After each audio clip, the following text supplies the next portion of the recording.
JEE main 2020 से ellipse chapter से एक बहुत ही प्यारा सा क्वेश्चन अभी स्क्रीन पर तुम्हें दिख रहा है। इस क्वेश्चन को एक बार अच्छे से ट्राई कर लेना, उसके बाद इसका सोल्यूशन देखना। क्वेश्चन में ये था मेरे भाई कि एक स्टैंडर्ड इलिप्स है जहां पर ए बी से बड़ा है, यानी कि हॉरिजॉन्टल इलिप्स है। यहाँ पे इस इलिप्स में लेंथ ऑफ लेटस रेक्टम जो है बालक वो तुमको 10 दिया है, यानी कि 2b² जो है ये तुमको 10 दे दिया है। ये बात तुम जानते होगे, लेंथ ऑफ लेटस रेक्टम का फॉर्मूला होता है 2b², है ना।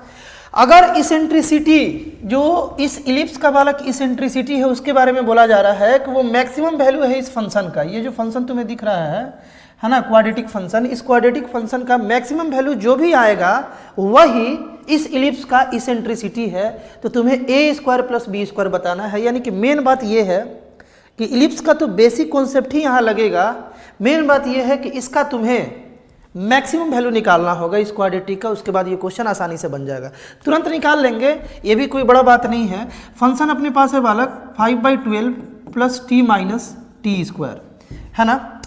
क्वाड्रेटिक का मैक्सिमम वैल्यू अगर निकालना है तो इसे a + b² या a - b² में कन्वर्ट करना पड़ेगा, ये तुम जानते होगे, है ना। तो क्या किया जाए, यहाँ से बालक अगर हम माइनस कॉमन ले लें इन दोनों में, है ना, स्क्वायर वाले जो t² वाला जो टर्म है बालक इसको पॉजिटिव बना लेते हैं, थोड़ा कंफर्टेबली क्वेश्चन बनने लगता है अगर हाईएस्ट डिग्री को हम लोग प्लस बना लेते हैं। और इसको साइड कर लेते हैं +5/12, इसको ऐसे तो लिख ही सकते हैं ना, लिख सकते हैं। आगे देखो माइनस यहाँ पर t² जो है, माइनस यहाँ पर अगर हम 2 × t × 1/2 कर दे तो क्या दिक्कत है, लिख सकते हैं ऐसा। और फॉर्मूला बनाना था इसलिए हम क्या किए कि +1/2² और -1/2² हम कर लिए। इससे भी तुम्हें कोई आपत्ति नहीं होगा मेरे भाई, है ना। इसको ऐसे तो लिख ही सकते हैं, क्यों लिखे, ताकि ये एक फार्मूला बन जाए। देखो ये एक फार्मूला बन गया, कौन सा फार्मूला बन गया मेरे भाई, ये बन गया t - 1/2², है ना। और देखो ब्रैकेट को जब ओपन किए तो ये माइनस माइनस प्लस बन के 1/4 बाहर आ गया, 1/4 + 5/12 हो गया यहाँ पर, है ना। यहाँ तक तो तुम्हें समझ में आ रहा होगा। अब देखो इन दोनों को जोड़ोगे, इन दोनों को जोड़ोगे तो हम जोड़ के यहाँ पर लिख देते हैं 12 LCM अगर ले लिया जाए, है ना, 12 LCM ले लिया जाए तो 4 3 जाए, यानी कि 3 + 5 8। और यहाँ पर ये माइनस में है तो इसे लिख सकते हैं -t - 1/2², इस तरीके से। यहाँ तक ओके ओके होगा बालक। आगे देखो ये 2 बार में और ये बालक 3 बार में 4 से, ये बन गया अपने पास 2/3 - t - 1/2²। ये फंक्शन को कन्वर्ट करते करते करते करते हम यहाँ तक ला दिए। अब इसका मैक्सिमम वैल्यू बताना आसान हो गया मेरे लिए। यहाँ पर डायरेक्टली मैक्सिमम वैल्यू बताना थोड़ा मुश्किल था, यहाँ पर अब आसान हो गया। अब बताओ कि इसका मैक्सिमम वैल्यू तुम्हें क्या लगता है क्या होगा। ये पूरा मैक्सिमम तब होगा जब ये मिनिमम होगा, ये मिनिमम होगा, है ना। ये पूरा मैक्सिमम तब होगा जब ये t - 1/2² मिनिमम होगा, है ना, क्योंकि यहाँ पर माइनस लगा हुआ है मेरे भाई, है ना। अगर ये बड़ा हो गया तो इसमें से बड़ा वैल्यू माइनस होगा तो ये छोटा बन जाएगा।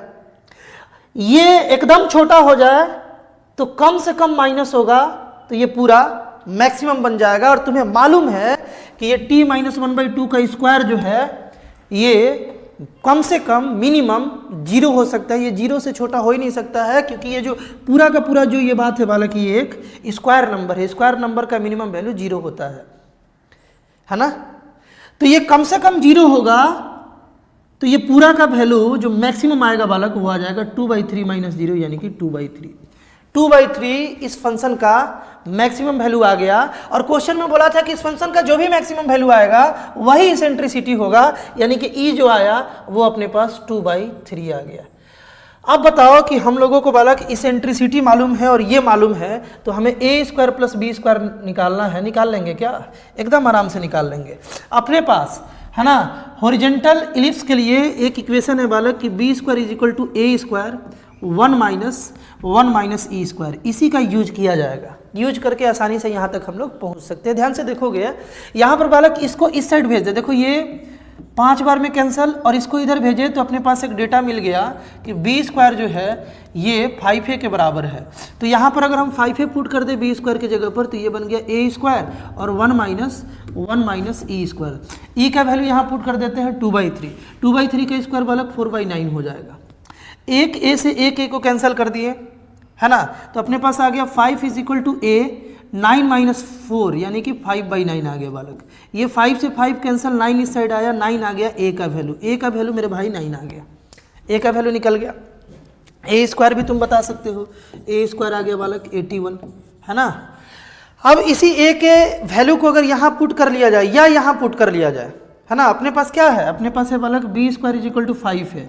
ए का वैल्यू अगर यहाँ पर पुट कर दें तो बी स्क्वायर जो है वो आ गया बालक 45, क्योंकि ए था 9 था ना, 9 यहाँ पुट किए 45। अब बताओ कि ए स्क्वायर का वैल्यू 81 और यार बी स्क्वायर का वैल्यू 45, तो ए स्क्वायर प्लस बी स्क्वायर कितना आ गया मेरे भाई, ये आ गया अपने पास 81 प्लस 45, है ना। तो यहाँ पर आ गया 6 और 1 2 यानी कि 126, यानी कि ऑप्शन नंबर बी जो था ये इस सवाल का राइट आंसर था बालक। इस टाइप का और भी बेनिफिशियल कंटेंट देखने के लिए जो तुम्हारे जेई मेंस जेई एडवांस के सफ़र को आसान बनाता है बालक, लगातार इस चैनल पर कंटेंट अपलोड हो रहा है, एक बार चैनल को जरूर विजिट करना। मिलते हैं हम लोग नेक्स्ट वीडियो में।